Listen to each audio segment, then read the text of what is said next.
코드스쿼드라는 회사에서 일하고 있는 윤지수라고 합니다. 이렇게 무대가 정중앙에 있어서 좀 부담스럽습니다. 네. 앞에 가림막이 있어서 다행이네요. 네. 뒤에 잘 들리시죠? 네. 굉장히 좋은 공간인 것 같아서 준비해 주신 분들께 먼저 감사를 드리고 시작하겠습니다. 개발자를 위한 UX 프로그래밍이라는 주제로 많이 이제 기대를 하고 오셨을 것 같은데요. 제가 열심히 준비를 했는데 최선을 다해 보겠습니다. 막 넘어가네요. 네. 저는 그 UX 디자이너는 아니에요. 네.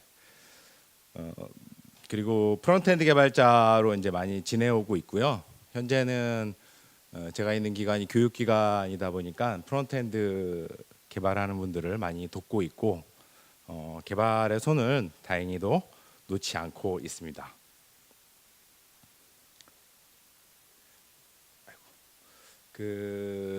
오늘 강의가 이제 UX라는 게 들어갔는데요. 제가 UX를 개인적으로는 굉장히 모호한 걸로 생각을 하고 있어요. 왜냐하면은 UX라는 게 정량적으로 판단할 수 없는 프로그래머 입장에서는 좀 두리뭉실해 보일 수도 있거든요.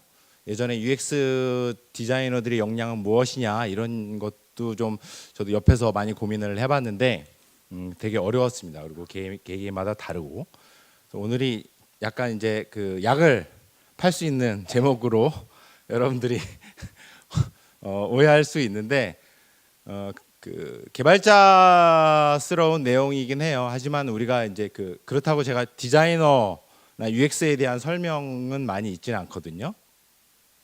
그래서 조금 주의해서 두 개가 약간 섞여 있는 애매모호한 그런 강의가 될 것 같은데 이해해서 필터링해서 들으시기 바라겠습니다. 오늘 목차는 여러 가지를 잡았습니다. 처음에 이제 UX가 뭔지 모르는 거가 있을 수 있어서 간단하게 설명을 드리고 개인적으로는 제일 중요한 부분이 이제 결국에 인식이거든요. 그래서 어떻게 우리가 UX를 생각하면서 프로그래밍을 할까? 프론트엔드 개발자, UI 개발자가 그런 인식을 어떻게 잡을까라는 얘기를 드릴 거고 그게 사실은 제가 가장 하고 싶은 이야기고요. 그 다음에 이제 뭐 라이팅 글을 쓰는 거, 애니메이션, 성능 그리고 탐색을 하는 거 그리고 이제 모바일을 중심으로 스와이핑에 대한 것들 이렇게 한 5가지를 가지고 예로 한번 과연 UX를 고민해서 개발하는 게 무엇일까를 같이 살펴볼 겁니다. 첫 번째로 유저 익스페리언스죠. 네. UI라는 거는 그 UX랑 이제 다르죠. 그래서 처음에는 이런 얘기를 들으면은 UI는 뭐고 UX는 뭐냐 하지만 UI는 이렇게 보이듯이 우리가 소위 디자인을 얘기하는 것이죠. 물론 꼭 정적인 것만은 아니지만 대체로 정적인 좀 감성적인 부분이죠. UX는 그와 좀 다른 영역입니다. 분명히 어떤 움직임이고 그렇게 만들어진 디자인을 어떻게 조화시켜서 사용자들에게 좋은 경험을 줄 것인가 이제 그런 쪽으로 연결되어 있죠. 여기서 말하는 UX는 이제 UX 디자인 즉 상세 설계를 하는 그런 부분에 연결되어 있고 테트리스를 그냥 그렸다고 해서 다양한 모양 뭐 막대기 모양도 있고 네모난 블럭이 4개가 모여 있는 것도 있겠지만 이 녀석들이 어떻게 조화롭게 사용자와 인터랙션을 할까 이런 부분에서는 우리가 잘 알고 있듯이 차이가 분명히 있습니다.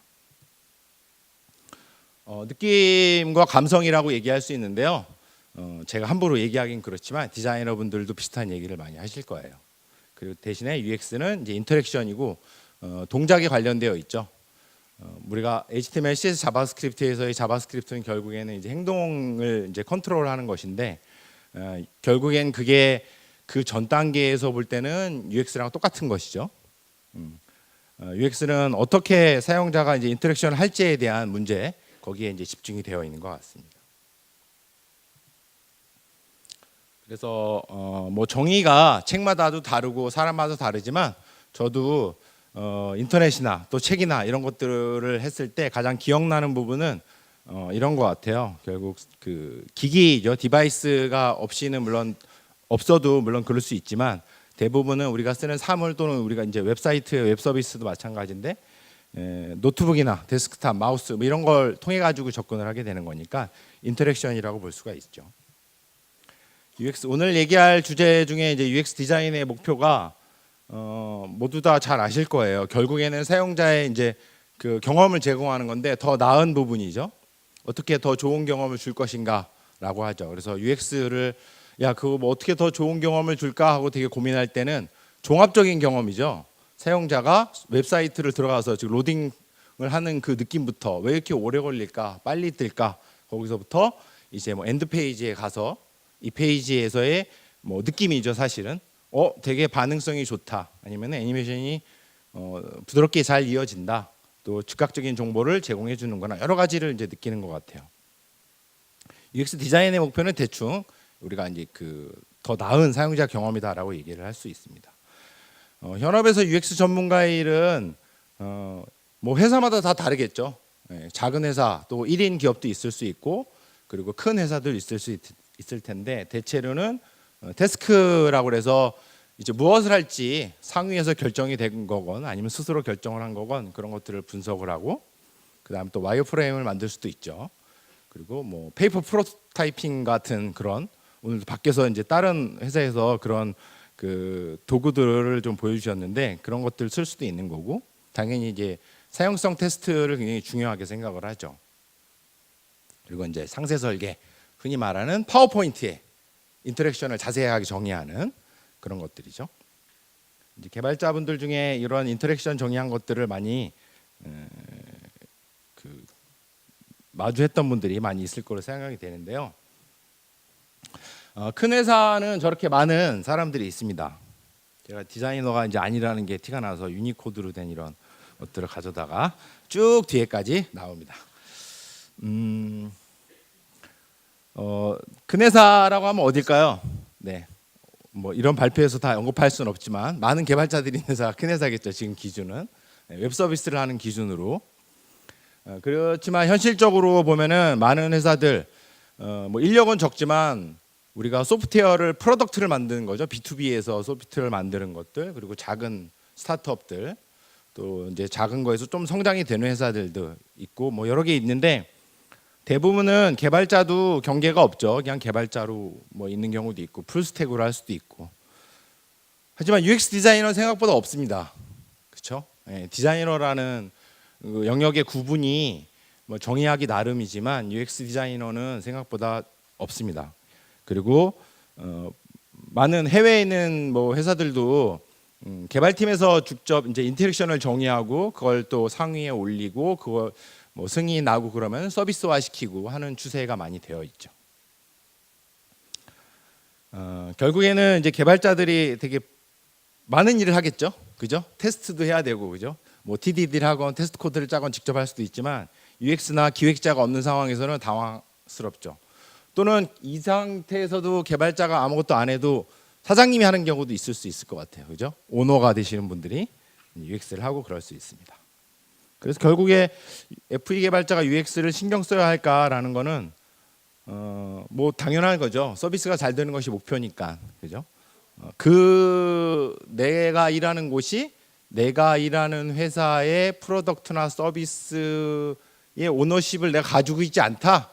그러면은 상관이 없을 것 같아요, 그죠? 하지만은 그렇지 않죠. 다 그 정도 이제 책임감과 또 오너십이 있으니까 개발자들도요. 근데 이제 우리가 놓치는 것 중에 하나가 이제 홀인데 업무가 분업화되어 있을 때 항상 홀은 넘어왔을 때의 사이죠. 우리나라 같은 경우에는 퍼블리셔라는 직군이 잡혀 있고 개인적으로는 좀 개선이 됐으면 하는 부분인데 거기서 이제 자바스크립트로 오는 부분 그 전 단계를 생각해 보면 디자이너가 PSD를 주고 또는 상세 설계도 PPT를 왔을 때 아무런 면대면 상태가 없이 그냥 개발자가 그걸 분석해서 구현해내는 단계, 그죠? 거기서 사실은 어떤 의도가 있을지 모르지만 그 의도를 다 알아내기는 어렵죠. 거기서의 홀은 굉장히 큽니다. 그리고 그 좋은 더 나은 사용자 경험의 차이는 한 끗 차이잖아요. 근데 그 차이를 상세 설계서를 만드는 UX 전문가가 다 이뤄낼 수는 없죠. 왜냐하면 이게 어떤 느낌의 개발로 나올지는 예상할 수 없기 때문에 프론트엔드 개발자들도 해봐야 되는 경우도 있죠, 심지어. 근데 설계 단계에서 같이 이렇게 교집합이 돼가지고 움직이는 단계는 굉장히 필요하다고 생각을 합니다. 물론 이렇게 말씀드리는 게 현업의 현실을 모르고 말씀드리는 건 아닙니다. 네, 여러 가지 현실적인 게 있죠. 네, R&R 붙어 있고, 그죠? 함부로 침범할 네가 뭔데 이런 거를 간섭을 하니 서로 그럴 수도 있는 거고, 네, 제 착각일 수도 있습니다.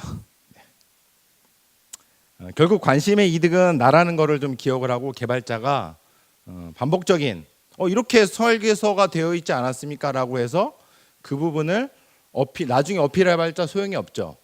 네가 잘못 쓴 거 아니냐, 이 항목 빼먹은 거 아니냐, 그렇죠? 네, 아예 처음부터 참여하는 게 나를 위한 길인 것 같습니다.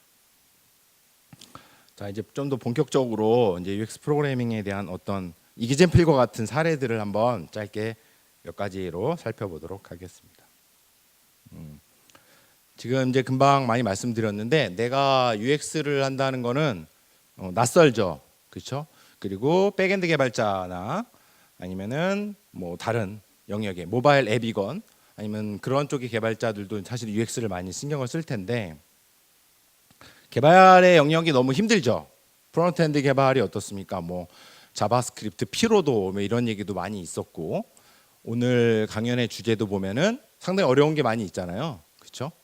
뭐 리액트와 같은 여러 가지 프레임워크들이 많이 하루가 다르게 나오고 빌드 툴도 나오고 이런 상황에서 UX를 신경 쓴다는 거는 되게 사치스럽고 낭비처럼 보일 수도 있어요, 그렇죠? 근데 결국에 그런 기술들의 핵심은 제 생각에는 사용자가 쓰는 서비스를 만든다는 걸 잊으면 안 된다는 거죠, 그렇죠? 그래서 모든 기술을 사용자 중심으로 다 할 수는 없지만은 사용자에 관심을 갖는 개발자라면은 결국 그런 것들을 관심을 갖고 간결한 인터랙션 정도를 신경 쓰면은 훨씬 더 나은 이제 개발 환경을 내가 가질 수도 있다고 생각을 합니다. 미려한 디자인은 신경 쓸 필요가 없죠. 물론 디자이너가 아예 없다 그러면은 당연히 신경 써야 돼요. 좋은 도구와 좋은 디자인들을 훔쳐서 할 수도 있지만 우리는 어느 정도의 디자인이 있지만 인터랙션을 좀 관심을 갖겠다 그러면은 이제 간결한 인터랙션에 중심을 갖는 거죠. 이 시나리오 기반의 개발이라는 말은 없습니다. 네, 제가 자료를 쓰면서 지어낸 말이고요. 네. 시나리오란 무엇인가 뭐 이런 것들도 생각될 수 있죠. 우리가 어떤 목표를 가지고 태스크를 이제 만들죠. 계속 그 UX 전문가라고 하겠습니다. UX 디자이너라고 디자이너 분들이 만들고 피처를 태스크를 봅니다. 거기까지 제가 그쪽 영역에서 뭐 하는지 모르죠. 그리고 이제 대체로 시나리오가 있습니다. 사용자가 돼서 사용자가 뭐 쇼핑몰을 만든다 그러면은 사용자 입장이 돼서 로그인을 하고 그 다음에 뭐 쿠폰을 어떻게 얻을까? 쿠폰을 얻은 다음에 상품을 어떻게 구매하고 결제하지? 이런 시나리오를 기반으로 이제 만들게 되어 있죠. 그 다음에 이제 여기 자바스크립트 펑션은 아니고요. 기능을 만드는 것은 개발자의 몫인데 우리는 저 단계에서부터 이제 진입이 돼서 한다고 생각할 수 있죠. 근데 프로그램 설계의 시작이 어디서부터냐라는 거죠. 결국 프로그램을 디자인하는 아키텍처를 만들고 하는 부분이 어디서부터냐라는 건데 그거는 상세 설계서가 나오는 시점 그 다음 날부터인 거냐? 그렇지 않을 수 있죠.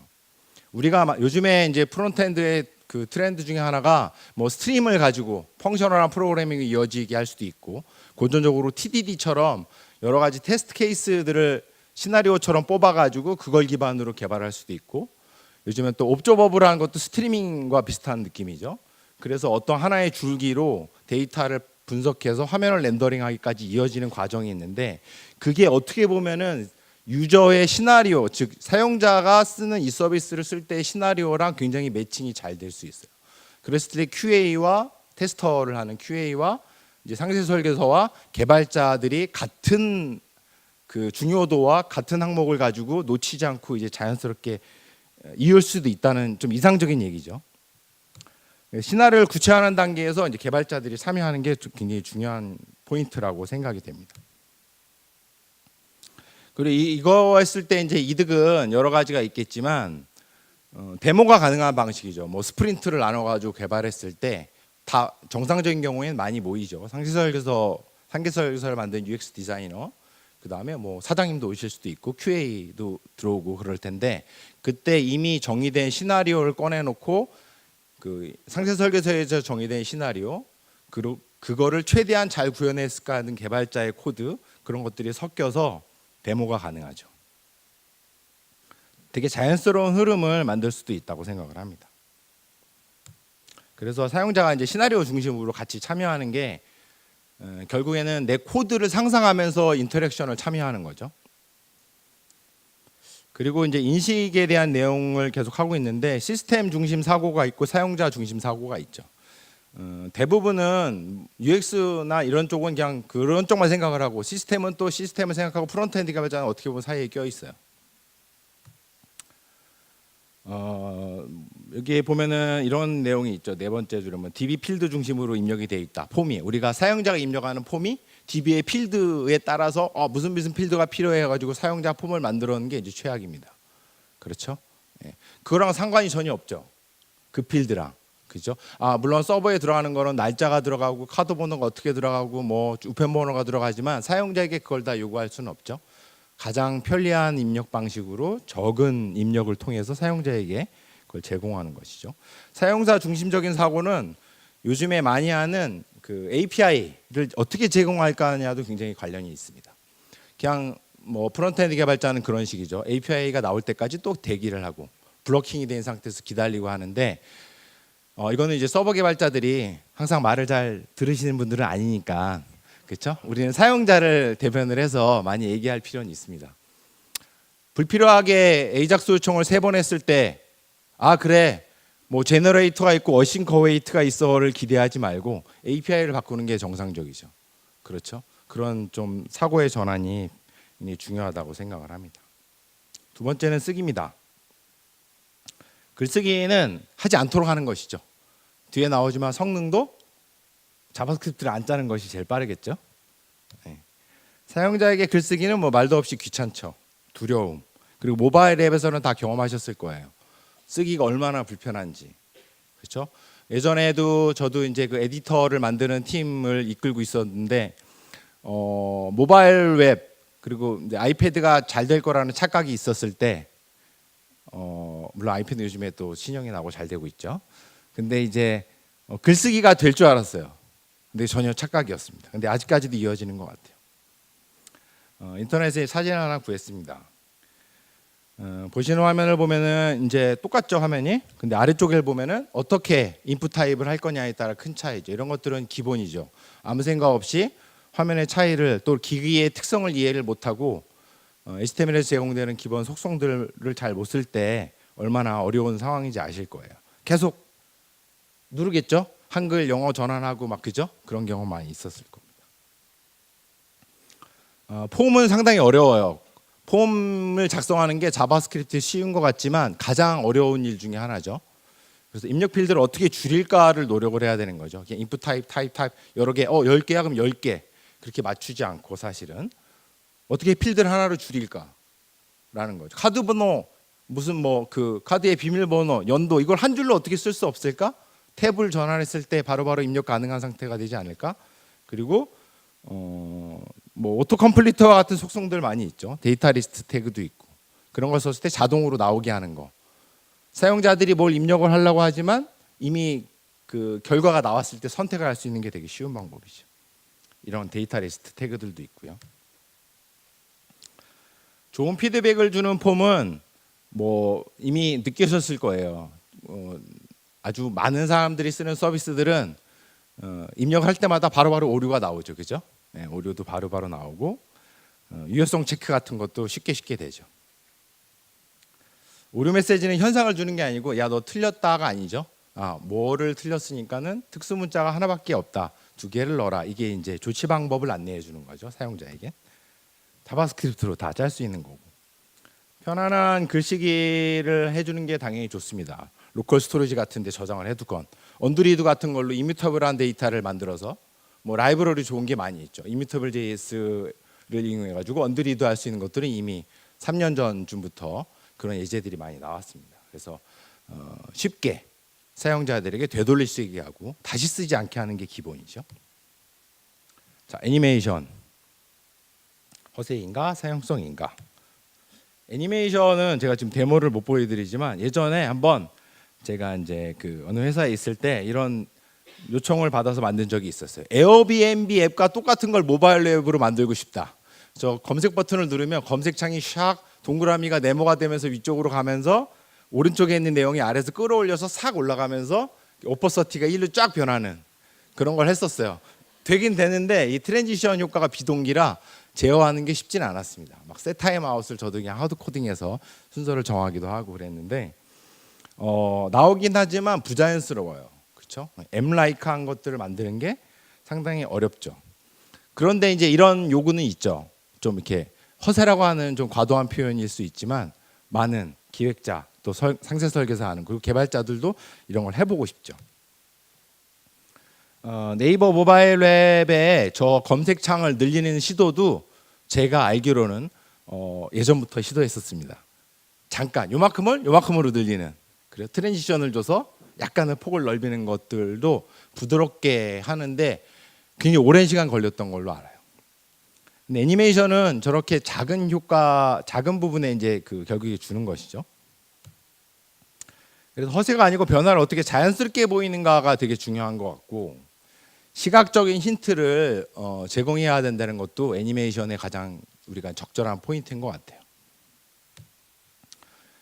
뭐 저희 회사 홈페이지지만 사실은 이게 아래 사진이 있으면 사진이 하나구나 알 수 있거든요. 어떠한 변화를 주는 건지 알 수가 없죠. 네, 저희 회사도 디자이너도 없고 기획자도 없고 그래서 제가 짬짬이 하고 있습니다.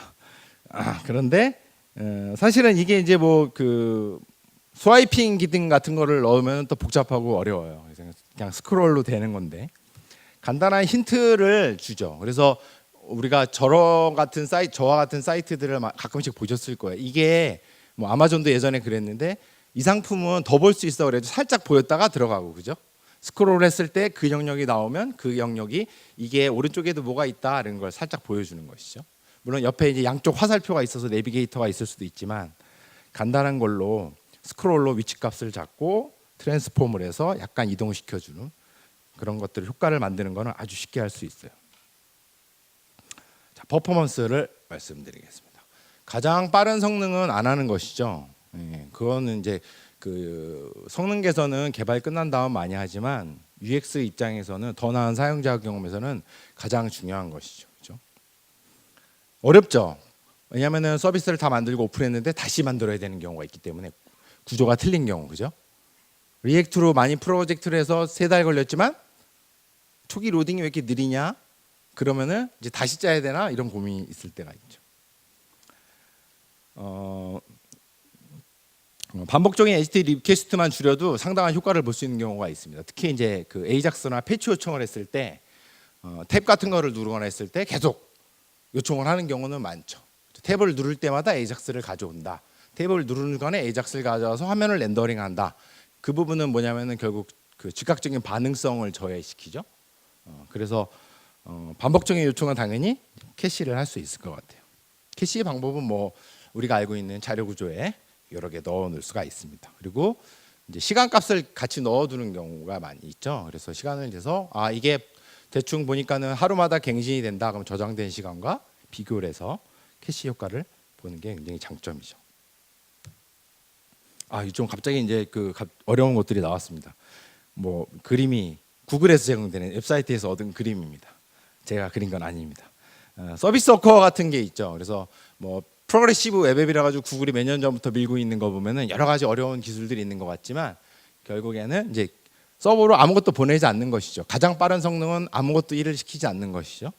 그래서 여러 가지 서비스 전략이 있어요. 캐시가 있으면 그걸 쓰자. 서비스에 따라서 자꾸 변하지 않는 콘텐츠, 그죠? 근데 자꾸 변하는 콘텐츠가 대부분이겠죠. 그러면은 그 사이에 캐시를 두고 캐시를 먼저 가져온 다음에 캐시 가져온 타이밍에 거의 동시적으로 서버에 요청을 가서 그 값을 받아와 가지고 렌더링이 되는. 사용자 입장에서는 순간적으로 그 부분이 디프를 떠가지고 차이만 느끼지만 캐시로 빨리 결과를 보여주고 서버에서 가져온 값으로 렌더링을 하니까 굉장히 효과적이죠. 그래서 서비스 워커에 보면 실제로 많은 전략들이 있어요. 아까 나왔던 이런 그림처럼 많은 전략들이 있거든요.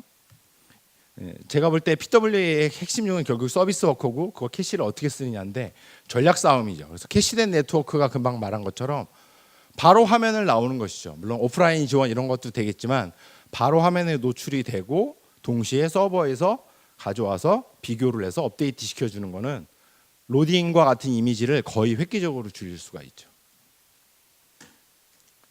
잠시라도 이제 캐시를 쓰면 가짜가 될 수도 있습니다, 물론. 네. 이제 그 화면을 2번 렌더링하기 때문에 이제 잘 처리해야 되겠죠.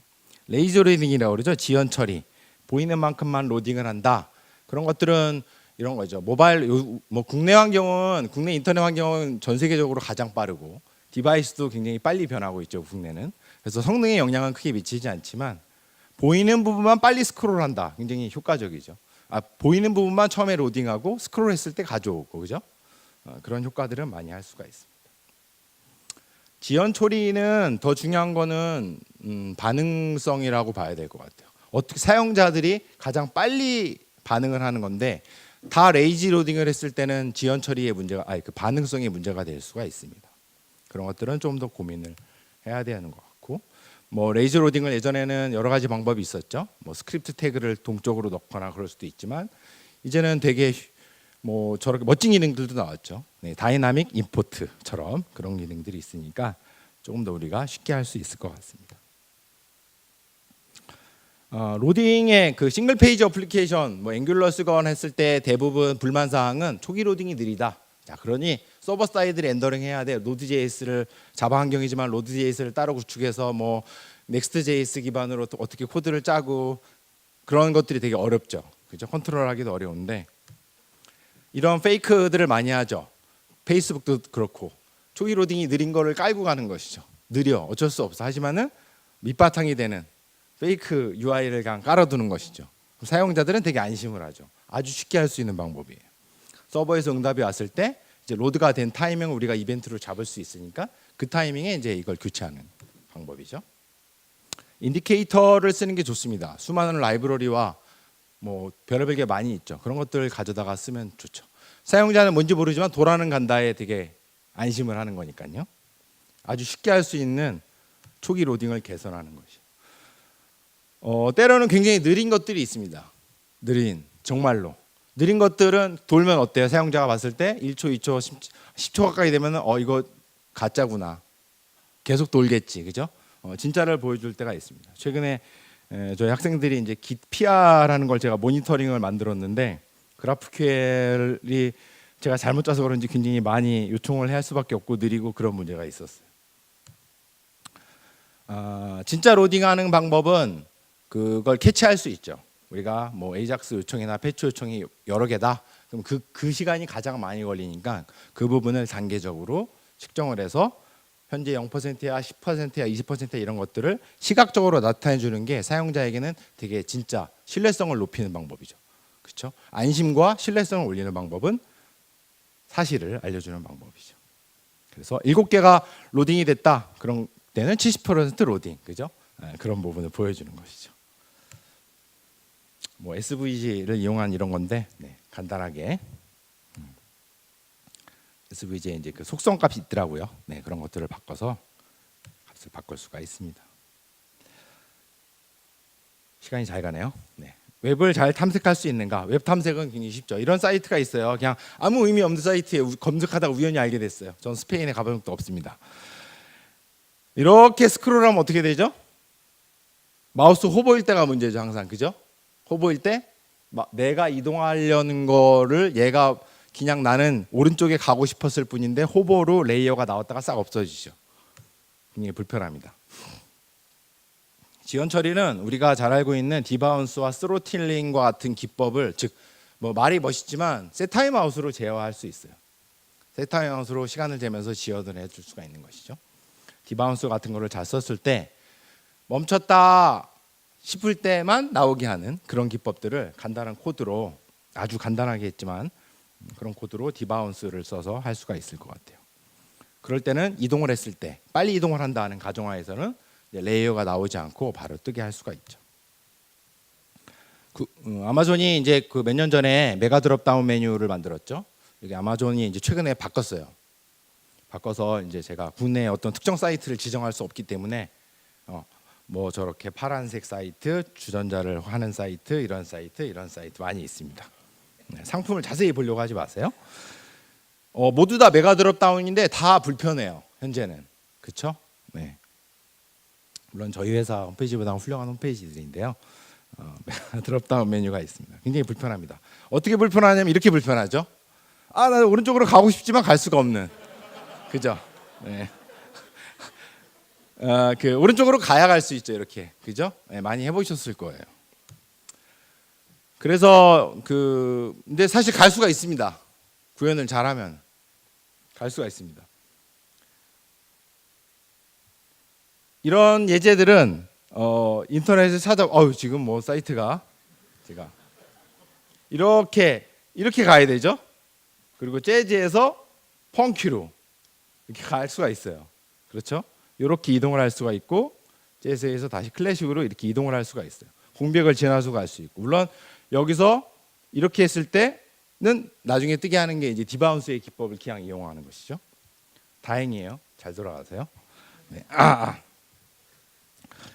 이런 기법들은 아주 뭐 검색을 해보면 또 나오죠. 그렇죠? 디바운스와 같은 이미 잘 알고 있는 방법들, 위치값을 잡아가지고 하는 방법들. 그러면은 이 좌표가 저 안에 어떻게 들어가 있는지 아느냐? 그럼 그게 삼각형이야, 삼각형. 그러니까 삼각형 안에 이런 어려운 알고리즘은 제가 짠 게 아니고 검색을 했을 때 스택 오버플로의 어떤 개발자가 알려준 겁니다.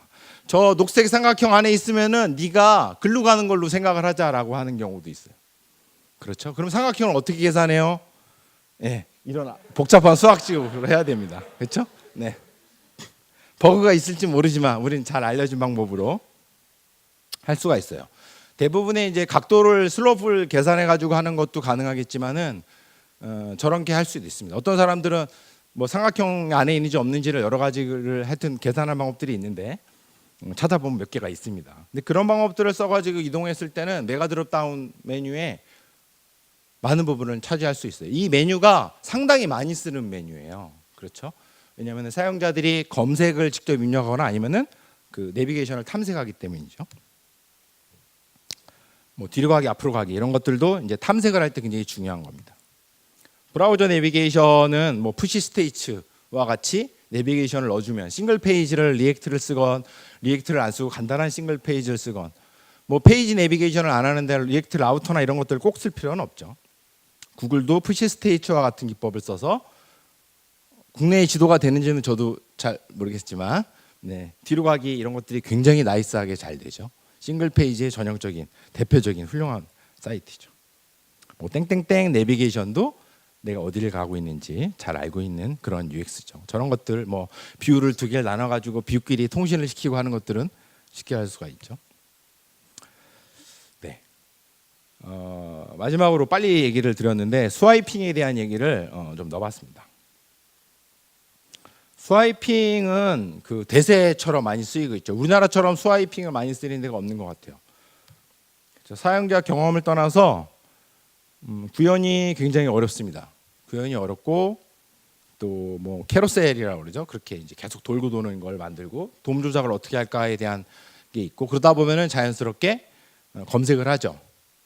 그렇죠? 좋은 네이버에서 나온 그런 오픈 소스를 쓸 수도 있고 해외에 쓸 수 있는 그런 것들을 뭐 쓸 수도 있고 많이 써요. 하지만 대체로 이런 것들이 좀 버벅이고 느리고 그런 경우도 있고 최적화하기 어려운 부분이 많이 있습니다. 네이버는 훌륭한 사이트죠. 네, 모바일에 보면은 스와이핑을 37번 할 수 있습니다. 네, 이게 이제 자료 어제 내용이에요. 또 바뀔 수도 있습니다. 많은 컨텐츠를 제공해줘서 굉장히 행복합니다. 유저들은 저런 것들을 다 넣었을 때 많은 스와이핑을 하죠. 근데 이게 잘못됐다는 건 아니에요. 칭찬을 해줘야 되겠죠. 네. 다행히 내비게이션이 있습니다. 예를 들어서 내가 36번째 것까지 가야 된다 그러면 최악이겠죠. 그죠? 하지만은 저렇게 위에 또 다른 탭과 같은 메뉴가 있어서 저걸 통해 가지고 쉽게 찾을 수가 있어요. 네. 잘 찾다 보면 찾을 수가 있습니다. 다행이죠. 근데 이제 스와이핑이 이제 이미 학습이 돼 있어요. 행동 뭐 유도성 이런 말도 있고 UX에 보면 그렇지만 이게 되게 익숙하기 때문에 국내에 있는 많은 그 사용자들은 본능적으로 느끼고 있어요. 그렇게 하면 되지 않을까. 근데 그게 굉장히 좋은 건 아니에요. 항상 그러니까 그것만 답이라는 건 아니죠. 아래로 그냥 쫙 펼치게 하면 어떨까라는 거죠, 사실은. 넷플릭스와 같은 사이트들은 좀 다른 것 같아요. 좌측에 이제 슬라이딩 메뉴가 있죠. 슬라이딩 메뉴가 있고 써보신 분들은 알고 모르신 분들은 모르겠지만 브라우저의 그냥 기본 스크롤을 이용해서 하나의 컨텐츠를 보여주고 있죠. 그 다음에 많은 항목들, 즉 37개와 같은 그런 항목들은 그냥 위아래로 스크롤을 합니다. 스크롤해서 보여주는 것이죠. 좌우 스크롤과 위아래 스크롤은 굉장히 그것도 느린 기기 입장에서는 굉장히 느린 렌더링을 유도하는 거긴 하지만 가장 빠른 방법이기도 하죠. 자연스럽게 별다른 자바스크립트 코드가 많이 들어있지 않은 그런 코드죠. 그렇게 할 수도 있습니다. 그래서 적절한 스와이핑은 어떻게 보면은 뭐 타임라인처럼 시간의 순서라고도 많이 하거든요. 그래서 기승전결로 이제 좌에서 오른쪽으로 가는 그런 느낌으로 슥슥슥슥 보는 느낌이죠. 그래서 시나리오 우리가 이제 그 발표자 도구도 이렇게 그 스와이핑과 같은 걸로 만들 수도 있는데 시간의 순서대로 어떤 데이터나 아니면 그 컨텐츠 사진과 같은 흐름을 보여주는데 좀 더 적당하다는 것이죠. 이런 인터랙션을 과도하게 쓰지 않고 거기에 적절한 인터랙션을 찾아 쓰는 거는 항상 훌륭한 좋은 사이트를 따라 할 수도 있지만 자바스크립트를 최소화하고 사용자들이 그러니까 브라우저에 기본 제공되는 인터랙션들을 찾아가지고 해줄 때 꼭 멋진 그 복잡한 자바스크립트 코드가 아닌 네이티브한 순수한 기능으로 최소한 짜는 것들이 가장 이제 좋을 수가 있습니다. 그래서 스와이핑은 항상 나쁜 건 아니지만 한번 이런 인터랙션을 좀 더 고려해 볼 필요가 있습니다. 쉬운 것들로. 네, 제가 막 그 여러 개를 정신없이 말씀드렸죠. 네. 욕심은 많고 시간은 잘 지키기 위해서 빨리 말씀드렸는데 동영상에 올라가면 관심 있는 분들은 다시 보기 하시면 되겠습니다. 그래서 뭐 글쓰기 같은 것들을 간단하게 해야 된다. 애니메이션은 이제 본질적으로 복잡하지 않지만 담백하게 하는 것들이 중요하고 성능은 좀 기술적인 난이도가 있지만 페이크와 같은 것도 있고 그렇죠. 많이 고려해 볼 필요가 있습니다. 선택지는 많습니다. 그리고 중요한 것 중에 하나가 이제 탐색을 하는 것들, 히스토리를 어떻게 잘 기억시킬까, 사용자의 뒤로 가기, 앞으로 가기를 어떻게 동작시킬까 그런 것들도 우리가 고민을 하면 좋을 것 같습니다. 스와이핑은 금방 열심히 말씀을 드렸습니다. 제가 준비한 건 여기까지인데요. 혹시 뭐 질문이 있으십니까? 네. 질문 있으세요? 질문하시면 우산을 그렇습니다. 엉뚱한 질문 하셔도 될 것 같습니다. 네. 우산이 선착순. 무슨 종류인가요? 뭐 이런. 네. 네, 말씀을 좀 크게 해주십시오. 마이크가 있었군요. 일단 발표 잘 들었는데요. 네. 규모가 작은 회사인 경우에는 사실 아직 UX 디자이너가 없는 곳도 많은데 UX를 프론트엔드 개발자가 무조건적으로 좀 담당을 해서 하는 거가 맞다고 생각하시는지 아니면 뭐 기획이든 디자이너든 좀 더 앞단이나 뭐 백단에서 담당을 하는 게 맞다고 생각하시는지 어디가 더 가까운지 그래도 이제 분업을 하는 게 당연히 좋은 것 같고 제가 말하는 거는 협력입니다. 네, 협력이 좋은 관계를 하는 게 이상적인 것 같고 물론 이제 나밖에 없으면 내가 해야 되겠지만 사람들이 전문가가 있으면 전문가가 하고 중요한 거는 이제 저는 협력 관계라고 생각을 합니다. 네. 그럼 모든 담당 분야에서 조금씩 다 같이 하는 게 맞다고 생각하시는 건가요? 뭐 그렇죠. 협력을 잘하는 게 무엇보다 당연히 중요하겠죠. 그런데 그 뭐 권한이 된다면 그리고 기술적인 어떤 고민이나 이런 것들을 내가 좀 덜 할 수 있다면 당연히 인터랙션을 중심으로 그게 뭐 UX를 하는 거 상세 설계를 PPT를 그리는 게 아니고 인터랙션을 고민하는 시간을 많이 투자하면은 더 이상적이지 않을까 생각을 합니다. 네. 네, 감사합니다. 네, 고맙습니다. 또 질문 있습니까? 네. 저쪽에서 말씀을 하세요.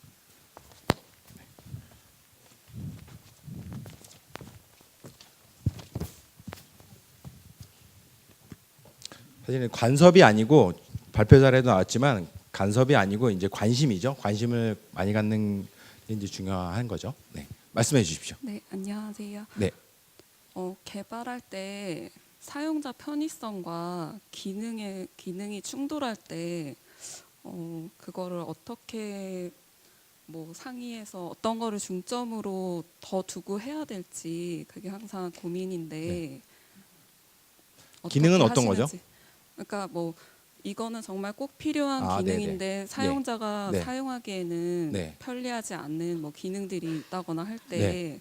그걸 어떻게 절충할 수 있는지. 아, 네. 아유, 어려운 질문이네요. 네. 감사합니다. 이제 상황은 그때마다 다르겠지만 일단 요구한 사람이 누군가 있겠죠. 그렇죠? 예. 근데 이제 그 회사가 자세히 나누다 보면은 역할이 있으니까 그 사람은 그거 하라고 뽑은 걸 수도 있죠. 너는 그 좋은 기획을 많이 하라서 계속 기능을 늘려가거나 아니면 사장님이 그렇게 이게 좋다 저게 좋다 들어가지고 그걸 요구하는 게 이제 그분들의 역할일 수도 있고, 개발자는 그거 세 개가 섞였을 때 사용성을 줘야 한다. 그러면 성능이 안 좋고 그게 안 좋은 UX, 안 좋은 경험을 준다라는 거는 우리의 책임일 수 있죠, 개발자의. 저는 그게 그분들이 기능을 늘리고 하는 것들이 하나의 책임이라고는 생각을 해요. 틀린 건 아닌 것 같고, 그런 분들이 그런 것들을 당연히 하는 건 맞고, 나는 그런 것들이 잘 되는지 판단하는 거, 그리고 어필을 해주는 책임이 있는 것이죠. 제가 그냥 왜 이렇게 느린 걸 자꾸 시키자면서 느린 사이트를 만드는 거는 그들의 책임을 그들에게 이제 책임을 막 뭐 그냥 하는 건 아니고, 사실 같은 문제죠. 그래서 각각의 책임으로 우리는 성능, 사용성 이런 것들이 최종적으로 어떻게 나올지에 대한 것을 얘기해 주면서, 당연히 충돌이 저는 그냥 정상적인 것 같아요. 네. 그것 때문에 계속 기능을 못 늘리는 것도 저는 이상하다고 생각을 하고, 그렇죠? 네. 충돌을 일으키는 게 정상이라고 생각을 합니다. 네. 감사합니다. 네. 답변이 지금 제대로 된지 모르겠네요. 네. 또 있습니까? 네, 질문이. 네, 옆에 분이 네, 크게 읽으십시오. 그 이게 UX가 모호하다고 네네. 표현하셨는데 네. 뭐 모호한 경우가 많긴 하죠. 근데 예를 들어서 햄버거 버튼을 없애는 게 대세다. 네네. 그냥 대세다라는 의견조차도 약간 모호하고, 네. 그거를 입증할 수 있는 자료라든가 그게 있어야 되잖아요. 네. 근데 만약에 그게 대세고 효과가 있다고 하더라도 대중들 입장에서 햄버거 메뉴가 아니라 막 색다른 표현으로 이제 더 낫다라고 네. 입증을 한 그 자료가 있다고 가정을 하고 그렇게 구현을 이제 하자라고 경영자나 하여튼 이렇게 의견이 오잖아요. 그랬을 때 좀 이렇게 모호한 게 아니라 더 확실하게 따질 거를 다 따져가면서 반박을 하고 싶을 경우에 네. 좀 설명이 이렇게 네. 생각하면서 설명하다 좀 길어졌는데, 그럴 경우에 네. 어떤 식으로 네. 풀어 나가시는지 그런 경험. 네. 그게 너무 말이 안 되면은 뭐 퇴사 같은 걸 고려해 볼 수도 물론 있겠지만, 그 좋은 회사가 많이 있습니다. 말이 통하는. 왜냐하면 그분이 바뀌지 않을 가능성이 높기 때문에. 설득을 못하면 그냥 그건 이제 네. 쪼크였고요. 근데 현실은 그렇죠. 네, 근데 이제 우리가 객관적인 데이터를 가지고 누군가 들이밀고 또 그러면 이제 저도 똑같이 객관적인 데이터가 필요할 수도 있는데요. 글쎄요, 그게 대세냐 아니냐가 중요한 건 아닌 것 같고, 우리가 뭐 A/B 테스트 같은 걸 할 수도 있는 거고, 아니면은 결국에는 시간적인 여유가 필요할 수도 있지만 프로토타이핑이나 그 부분에 대해서는 사용자에 대한 사용성 테스트가 굉장히 필요하죠. 네, 그런 피드백을 모으고 항상 이제 출시 전이건 이제 업데이트 전이건 그런 피드백 기반으로 하는 게 정확한 거죠. 누군가에 의해서 이제 어떤 기능이 좋다라고 정해지는 거는 상당히 안 좋은 프로세스인 것 같고, 저도 결국에는 사용자에게 묻자라고 넘기는 거는 누구든지 거부할 수 없지 않을까 생각을 합니다. 그래서 사용자를 통한 뭐 적은 집단이건 많은 집단이건 그렇게 오늘 사용성 테스트에 대한 얘기는 없었지만 그런 것들을 테스트하고 그 경험을 모아가지고 그 다음에 이제 결정해야 되지 않을까라고 생각을 합니다. 네. 감사합니다. 네. 시간이 지금 있는 건가요? 더 받아도? 네. 뭐 크게 그냥 얘기해 주실래요? 네. 제가 이제 UX 전문가 아닌데 이제 그런 어려운 질문을 많이 해주셔서 네. 네. 네, 일단은 안녕하세요. 그 발표 잘 들었고요. 평소에 제가 이제 컴퓨터 사이언스랑 디자인을 같이 전공을 하고 있는데 네. 이런 UI, UX가 저는 HCI의 일부분이라고 생각을 하거든요. 아, 네. 그래서 이런 프론트엔드 개발자가 이런 UX적인 거를 좀 더 공부를 하고 싶다면은 이런 제가 이제 대학원 진학을 고려를 하고 있는데 네. 컴퓨터 사이언스에서 HCI 부분으로 가는 게 맞을지 아니면 디자인 쪽에서 UX를 네, 진로. 전공하는 부분이 네. 맞을지가 아, 네. 궁금해서 프론트엔드 개발자의 네. 진로에 어느 쪽이 더 아, 맞을지 궁금해서. 아 근데 질문 목표가 드리고 싶습니다. 프론트엔드 개발자면은 그 개발을 공부하셔야 됩니다. 저는 이렇게 개발을 중심으로 하고 개발하면서 웹사이트를 많이 만들다 보면은 사용자에 대한 이해나 이런 것들을 많이 느끼는 것 같아요. 네, 그런 걸로 너무 전문적으로 하지 않아도 될 것 같은데요. 그게 HCI냐 아니면 디자인이냐 그거는 거기서 어떤 철학으로 가리키냐를 보고선 판단하는 게 중요한 것 같습니다. 뭐 디자인적인 교집합이 있지 않을까요? 네. 그래서 그건 제가 지금 답변드리기가 어려울 것 같습니다. 아, 네, 네, 따로 나중에 제가 질문을 주시면. 네. HCI에 관련된 쉬운 책도 많이 있잖아요. 네. 네. 아, 네. 그 질문 하나만 더 드리면 네. 그 뭐지 퍼포먼스 관련해서 이제 질문드릴 아, 게 네. 있는데 제가 이제 사이드 프로젝트 음악 플랫폼을 만들고 있는데 개인 일을 네. 네, 네. 죄송합니다. 네, ID 값을 가지고 이제 API 콜을 해요. 아이디 페이지- 값을 가지고 네. 네네네. 그래서 이제 한 150곡 정도로 이제 불렀는데 거기서 중복되는 데이터도 있고. 네. 근데 제가 알기로는 이제 상태를 많이 갖고 있지 않는 게 좋은 거라고 이제 들어가지고 네. 이제 그 데이터를 상태에 넣지 않기 위해서 그냥 그때 에이작스 콜을 해줘서 막 150개씩 막 이제 에이작스 콜이 가는 거예요. 그래서 이제 그게 퍼포먼스에 문제가 있는데 이제 이거를 서비스 워커를 이용해서 아까 하라고 하신 게 이게 그렇게 이제 해결할 수 있는 문제인지 좀 여쭤보고 싶어서 저는 네, 막 로컬에 리덕스 같은 거 네. 뭐 제이슨이건 객체 데이터를 가지고 있을 수 있죠. 그 캐시 API가 있죠. 서비스 워커에 보면은 그런 캐시 API를 써가지고 저장해 두고 그 부분을 가지고 화면을 바로 렌더링이 가능하죠. 캐시에 그게 있냐 그러면은 URL 기반이에요. 이게 다 URL 기반으로 그 요청이 갔을 때 그 데이터가 URL이 키 값이 일종의 그거에 대한 데이터를 화면에 넣고 그 다음에 그 사이에 이제 서버로 가서 그 차이가 있으면은 그 부분을 다시 렌더링하고 그런 전략도 할 수 있죠. 그리고 근데 그게 아까 말했지만 그 여러 가지 전략이 있는 거는 그 갱신 데이터의 주기에 따라서 할 수 있고 그게 꼭 서비스 워커가 아니어도 괜찮죠. 로컬 스토리지에 보관할 수도 있고 메모리에 보관을 할 수도 있어서 그죠? 메모리에 보관해서 같은 요청을 그 시간대 뭐 사용자가 브라우저 열어놓고 계속한다. 뭐 그랬을 때도 이제 그 캐시를 활용하는 거는 쉽게 할 수 있죠. 네. 그럼 곡 정보 막 150개씩 막 리덕스에 넣는 건 별로 좋지 않은. 그거는 모르겠습니다. 아, 네. 네. 감사합니다. 150개가 지금 사이즈가 문자열 150개인지 크기인지 당연히 근데 재요청을 같은 데이터만 보내는 건 문제가 있겠죠. 네. 자 네, 이제 감사합니다. 이제 그만. 네, 이상으로. 네. 아유. 나머지는 따로 메일 주소를 주시면 제가 답변을 드리도록 하겠습니다. 감사합니다. 수고하셨습니다.